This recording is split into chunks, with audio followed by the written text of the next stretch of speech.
डब्यासाठी, नाश्त्यासाठी किंवा रात्रीच्या जेवणासाठी पौष्टिक आणि टेस्टी काहीतरी ट्राय करायचं असेल ना, तर ही थालीपीठाची रेसिपी एकदा नक्की बनवून बघा. इथे मी थालीपीठाची भाजणी घेतली. याच्यामध्ये ओवा, हळद, पांढरी तीळ, लाल तिखट, चवीप्रमाणे मीठ घातलेलं आहे. आवडीप्रमाणे कोणत्याही भाज्या घालायच्या. मी इथे बारीक चिरलेला कांदा, कोबी आणि कोथिंबीर घातली.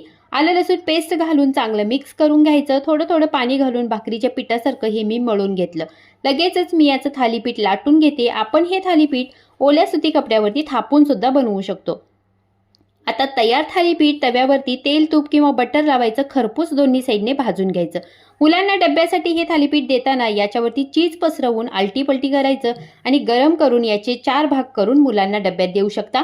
आणि तुम्ही हे थालीपीठ खाताना दही आणि ठेच्यासोबत सुद्धा खाऊ शकता. खूप टेस्टी आणि पौष्टिक असं हे थालीपीठ. या थालीपीठाची भाजणीची रेसिपी मी आपल्या चॅनलवरती अपलोड केलेली आहे. खाली दिलेल्या त्रिकोणावरती क्लिक करा आणि ती रेसिपी सुद्धा बघा.